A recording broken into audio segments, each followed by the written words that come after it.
You're listening to the CyberWire Network, powered by N2K.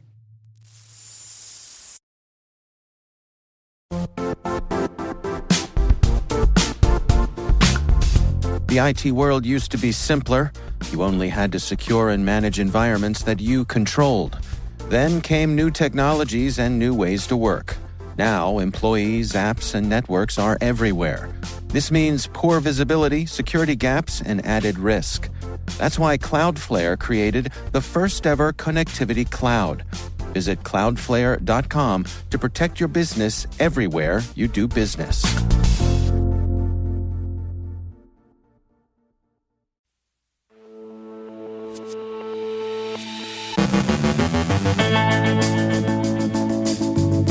Draft legislation looks to streamline federal cybersecurity regulations. Clarity.fm exposed personal information of business leaders and celebrities. Researchers find European politicians' personal info for sale on the dark web. The BBC's pension scheme suffers a breach. OpenAI disrupts covert influence operations making use of their platform. Hackers brick over 600,000 routers. Cracked copies of Microsoft Office deliver a malware mix. A senator calls for accountability in the Change Healthcare ransomware attack. On our Industry Voices segment, we hear from SpyCloud's Witt on navigating the threat of digital identity exposure. And a Florida man becomes Moscow's fake news puppet.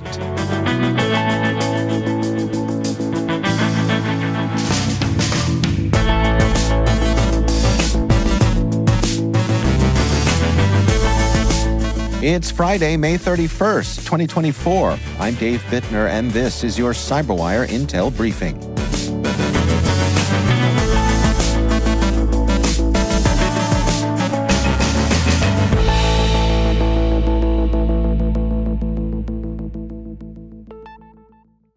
Happy Friday, everybody, and thank you for joining us. It is great to have you here with us. Senator Gary Peters, a Democrat from Michigan, is proposing a bill to create an interagency committee to streamline federal cybersecurity regulations.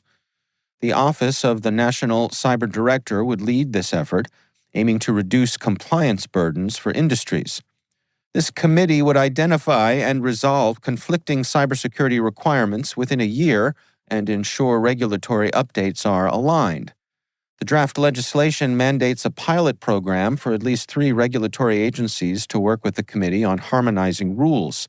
The bill also would grant ONCD more authority in setting and coordinating cybersecurity regulations, which has support from industry and some experts who see a need for centralized oversight. The proposal follows recent cybersecurity regulations from CISA and the SEC, highlighting the need for regulatory harmonization. Key challenges include managing jurisdictional conflicts among various congressional committees overseeing cybersecurity. However, Senator Peters has a history of successfully passing cybersecurity legislation, and the bill has bipartisan appeal. If passed, the legislation would bolster ONCD's efforts to streamline cybersecurity rules, ensuring better coordination across federal agencies. A leak at Clarity.fm exposed personal information of business leaders and celebrities to public access. The platform connects entrepreneurs with industry experts for on-demand consultations. Cybersecurity researcher Jeremiah Fowler found a non-password protected database containing over 155,000 records and 121,000 member accounts. The exposed data included full names, phone numbers, email addresses, consultation content, and payment records.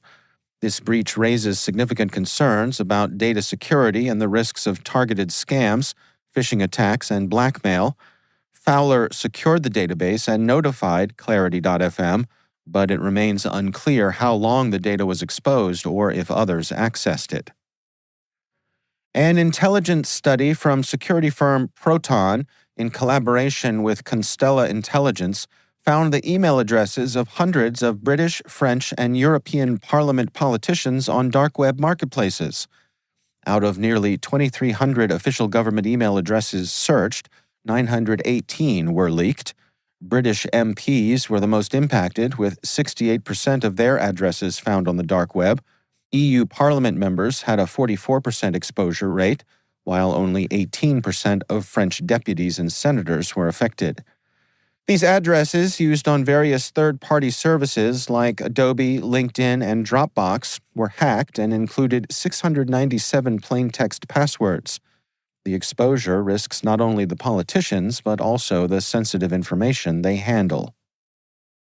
The BBC has confirmed a breach of its pension scheme, exposing personal data of over 25,000 current and former employees.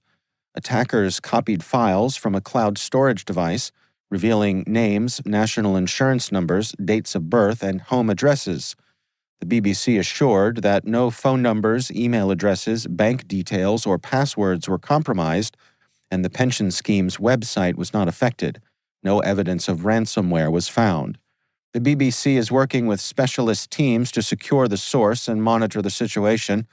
Impacted employees are advised to watch for unsolicited communications and monitor their bank accounts for unusual activity, as exposed data could lead to fraud or phishing attacks. A report from OpenAI revealed that its generative AI tools were used by actors from China, Russia, Iran, and Israel to create and post propaganda on social media. Over the past 3 months, OpenAI disrupted 5 covert influence operations aiming to manipulate public opinion on various geopolitical and socioeconomic issues. These campaigns produced fake comments, articles, and translated texts, but did not significantly increase audience engagement. Targets included issues like Russia's invasion of Ukraine, Gaza conflicts, and U.S. and European politics. OpenAI has enhanced its detection and analysis measures to prevent misuse of its tools and is sharing its findings to promote best practices among stakeholders. Last October, subscribers of the ISP Windstream, which serves residential customers in 18 states, reported that their ActionTech T3200 routers suddenly stopped working, showing a steady red light and not responding to resets. Users blamed Windstream for pushing updates that bricked the devices. The ISP sent new routers to affected customers.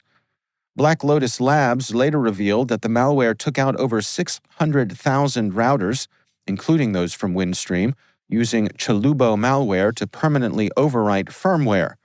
The attack, named Pumpkin Eclipse, was deliberate and targeted a single ISP's autonomous system number. The incident raised concerns about the impact on rural communities and critical services. Researchers found no evidence of nation-state involvement and advised standard cybersecurity measures to prevent future attacks. Researchers noted also that the attack was deliberate, with the threat actor using common malware instead of custom-developed tools to cover their tracks. Despite extensive analysis, the initial infection method remains unclear, though weak credentials or exposed administrative panels are possible entry points. Cybercriminals are distributing a mix of malware through cracked Microsoft Office versions promoted on torrent sites. This malware includes remote access Trojans, cryptocurrency miners, downloaders, proxy tools, and anti-AV programs. OnLab Security Intelligence Center identified the campaign, warning about the risks of pirated software. The attackers use lures like Microsoft Office and other popular programs. The cracked Office installer looks legitimate, but launches obfuscated .NET malware, contacting Telegram or Mastodon to fetch additional components from Google Drive or GitHub. Malware strains installed include Orcus Rat, XMRig Miner, 3Proxy, Pure Cryptor, and Anti-AV, with an updater module ensuring persistence. Users should avoid pirated software to prevent such infections, but you already knew that. Senator Ron Wyden, a Democrat from Oregon, criticized United Health Group in a letter to regulators, calling for accountability from the company's leaders following a ransomware attack on Change Healthcare. Wyden compared the incident to the SolarWinds breach, blaming UHG's senior executives and board for poor decisions, including appointing an unqualified Chief Information Security Officer, Stephen Martin, in June 2023. Wyden argued that the CEO and board should be responsible for cybersecurity failures including the lack of multi-factor authentication on a remote access server. The attack severely impacted patients and providers, with many left without medications and some providers forced to close or take loans. Wyden urged the FTC and SEC to investigate UHG's cybersecurity lapses and hold senior officials accountable, citing similar enforcement actions against other companies. The FTC acknowledged receiving the letter but declined to comment, and the SEC did not respond.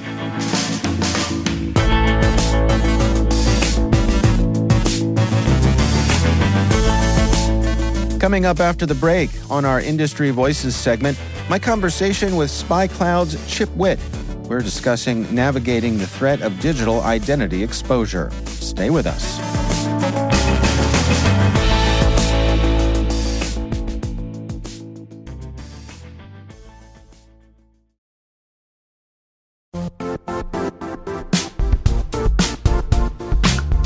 And now, a word from our sponsor, Zscaler, the leader in cloud security. Cyber attackers are using AI in creative ways to compromise users and breach organizations. In a security landscape where you must fight AI with AI, the best AI protection comes from having the best data. Zscaler has extended its zero-trust architecture with powerful AI engines that are trained and tuned by 500 trillion daily signals. Learn more about Zscaler Zero Trust Plus AI to prevent ransomware and AI attacks. Experience your world secured. Visit zscaler.com/zerotrustai.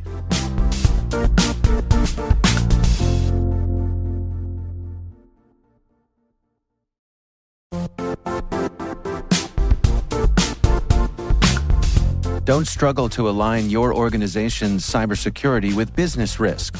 Get the only solution that goes beyond reacting to threats with vulnerability and risk monitoring. You need the next evolution of MDR, and only Critical Start delivers it. Critical Start doesn't just monitor and respond to threats. They put you in control by detecting suspicious activities, quickly responding to contain threats, and identifying your most critical assets and protecting them against vulnerabilities and exposures. With continuous visibility, expert guidance, and measurable risk reduction, Critical Start has redefined what it means to manage cyber risk. Demonstrate provable security maturity to your leadership while positioning your program to achieve the greatest risk reduction per dollar spent. Stop fearing risk and start managing it with Critical Start. Visit criticalstart.com and request a demo today. That's criticalstart.com.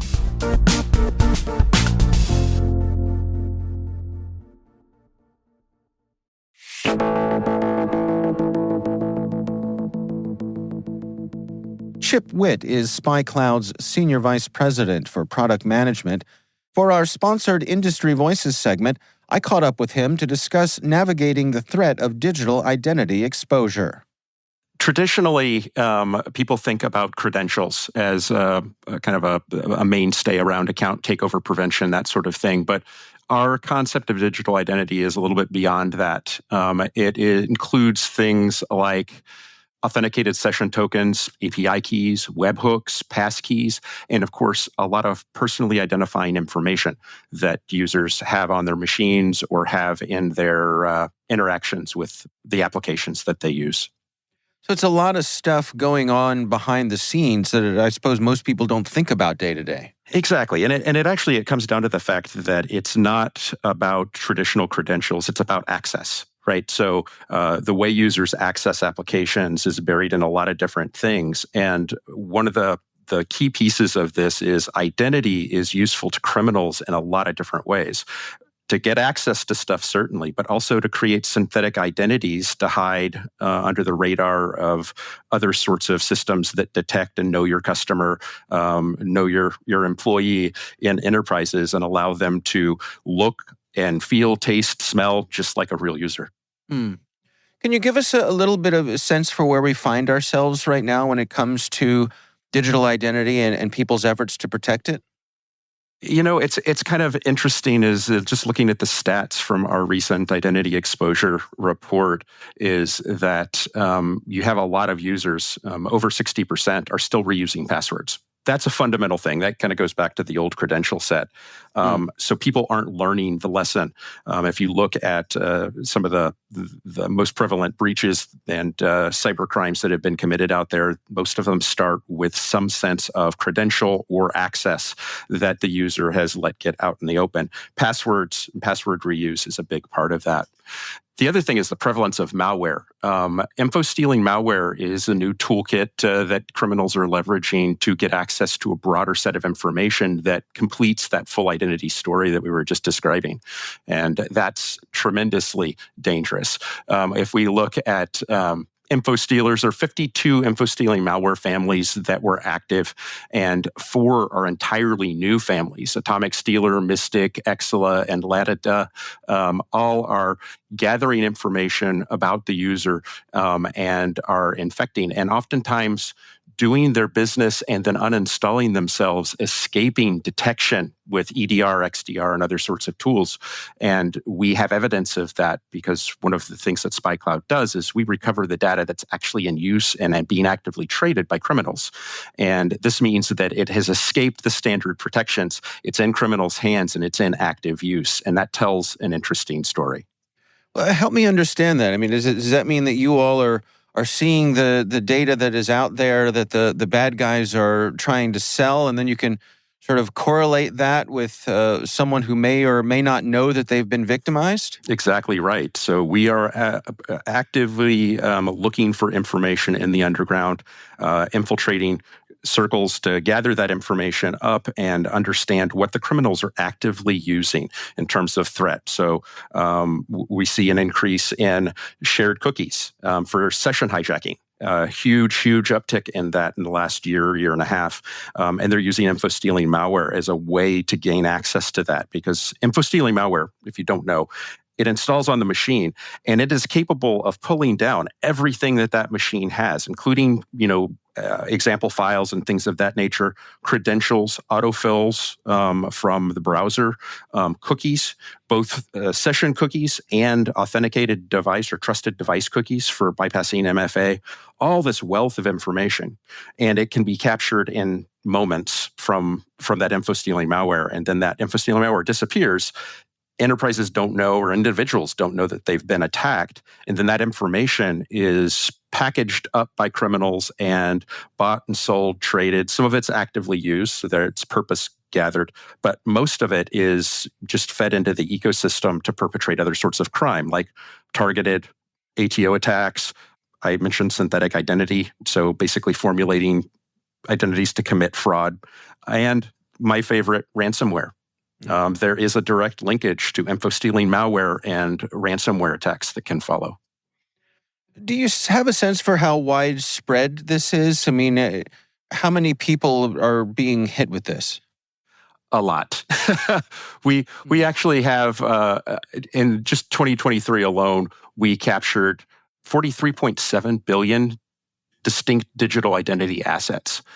We have over 580 billion recaptured data assets in our repositories. You can see that's a pretty big number year over year and in total in what we have. And the thing is that we actually see that the average user, average digital identity appears in as many 9 breaches and is associated with, on average, 15 different breach records, which are independent records containing data, credentials, PII, other information, 1 in 4 of which contained information about the network or physical location of the user, which is tremendously scary when you start to think about that. There's also a 1 in 5 chance that the user has already been the victim of an info stealing malware infection. And the average digital identity includes 4 unique exposed usernames and emails, and each has a 2 out of 3 chance of being accompanied by a password. So that information is pretty prevalent, pretty useful from a standpoint of understanding the scope of the problem.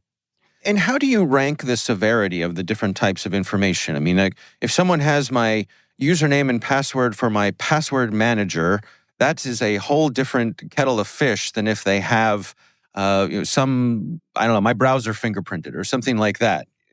We actually look at the data in a lot of different ways. The criticality of the information really is bifurcated on where it was sourced from. So you think about traditional ATO, it's primarily looking at third-party breaches, information that, you entered data into a website, that website was compromised, that information was pilfered, and then is used for perpetrating credential stuffing attacks, password spraying things. That information is largely commoditized, and it's the business of threat intel. So if you think about threat intelligence solution providers, they're looking at indicators of compromise. That's usually the narrow window that they're focused on. Our focus most recently, while we still continue to focus on that information, we're looking at active malware information because that's more timely. It's usually a very narrow window, say 7 to 10 days, of when that information is captured to when criminals are actively trying to put it to use in some fashion. And so that's the high priority information that organizations need to understand to invalidate sessions that are likely to be hijacked by virtue of cookies, change passwords. More broadly, info-stealing malware, because it's capturing information from the browser, for instance, it knows all the cloud applications that user visited and the credentials that were used to access those systems. And in many cases, some of those systems don't match the systems organizations even know their users are using. So it's the shadow IT problem, where your exposure is, and that's where that lateral movement, getting access to information they shouldn't have, gets deeper and deeper by virtue of information that's stolen through info-stealing malware. Where do you suppose we're headed with this? I mean, when you look at the trend lines that you all are tracking, where are we going? Well, I mean, the thing that is always true is criminals adapt. They adapt very quickly, quicker than we often do on the defensive side. And that's, SpyCloud exists to prevent criminals from profiting off that data that they steal. We want to make the internet a safer place. So we try to stay ahead.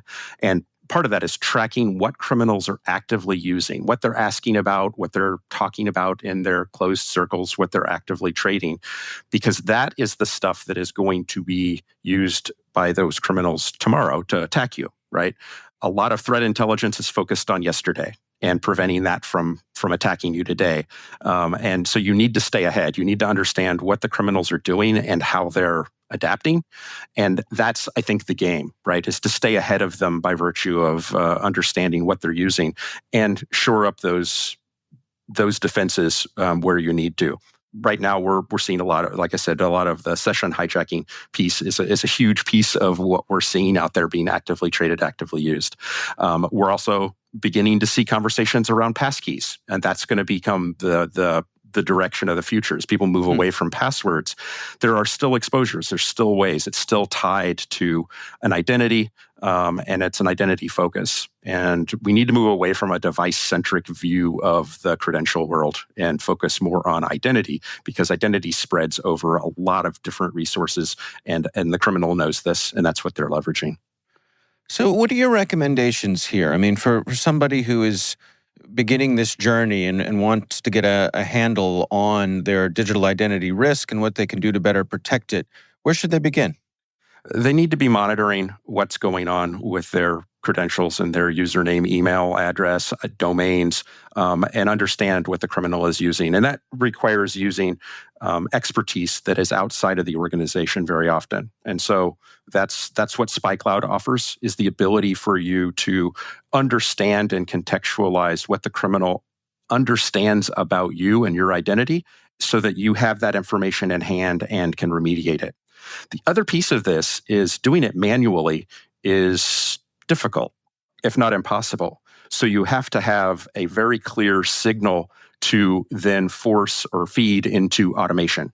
And automation is, basically understanding where you're exposed and automatically pushing yourself down a remediation path for those users that have those exposures so that the criminal doesn't have a leg up. When they go to use it, you should already have addressed that and closed that door. That's Chip Witt from SpyCloud. Be sure to check out SpyCloud's annual Identity Exposure Report.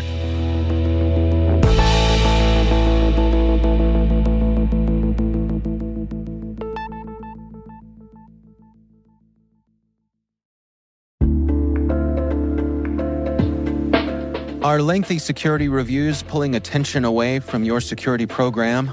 With the largest network of trust centers, Vanta can help you streamline security reviews to win customer trust, save time, and close deals fast. Proactively demonstrate security by showcasing key resources like your SOC 2 or ISO 27001 and provide real-time evidence for passing controls. And when a security questionnaire is required, Vanta takes the first pass for you. Visit vanta.com/cyber to take a self-serve tour. That's vanta.com/cyber.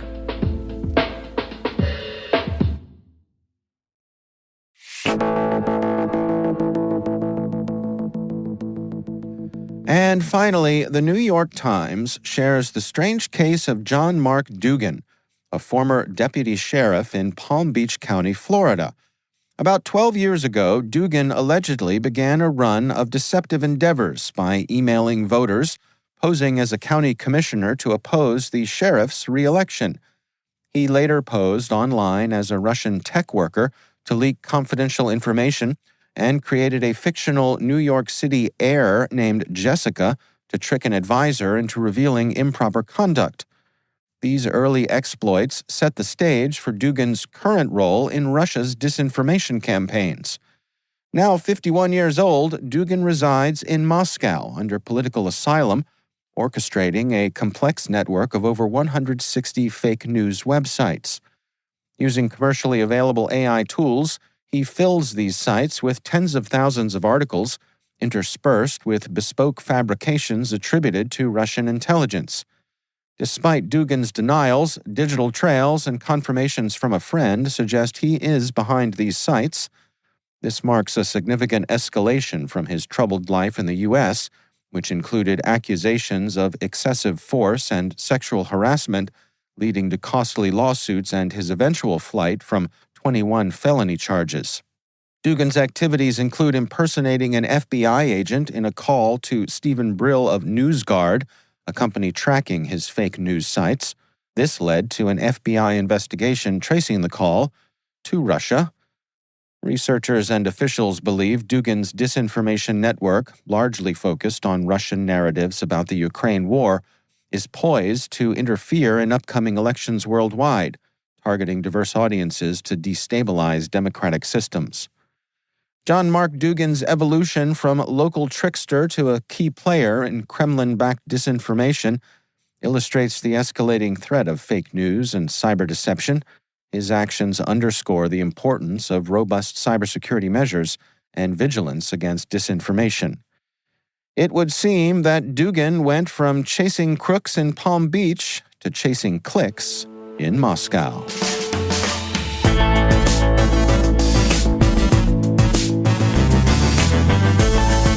And that's the CyberWire.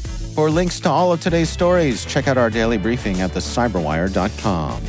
Be sure to check out this weekend's Research Saturday and my conversation with Amit Malik, Director of Threat Research at Uptycs. We're discussing their work, New Threat Detected, inside our discovery of the Log4j campaign and its XM-Rig malware. That's Research Saturday. Check it out. We'd love to know what you think of this podcast. Your feedback ensures we deliver the insights that keep you a step ahead in the rapidly changing world of cybersecurity.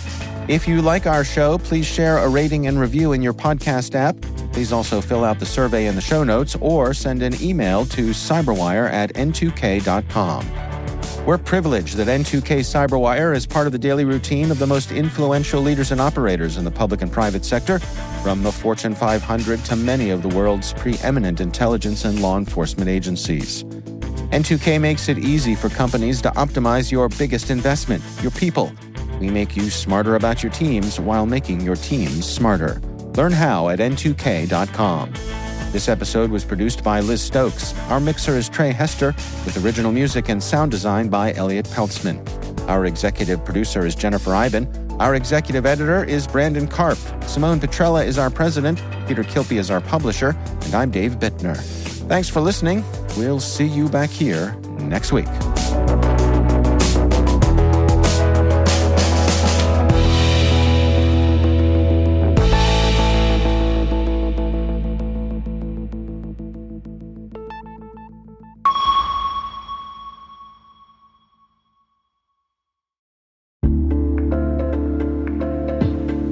Hey listeners, We're always looking for ways to improve the N2K CyberWire network and maintain the intelligence-driven news experience that keeps you in the know on the latest developments in cybersecurity.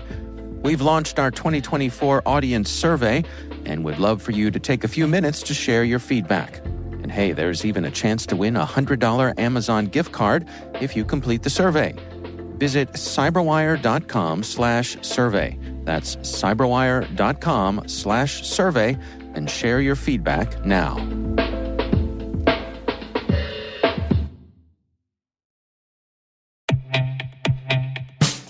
And now, a word from our sponsor, 6sense. 6sense provides award-winning cloud-based automated endpoint and vulnerability management solutions to streamline IT and security operations. With its advanced platform, businesses gain complete visibility and control over their infrastructure, reducing IT and security risks and optimizing operational efficiency.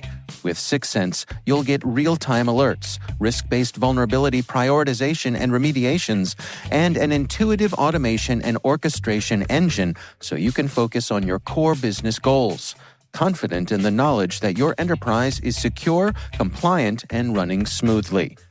To learn why enterprises choose 6sense, visit 6sense.com.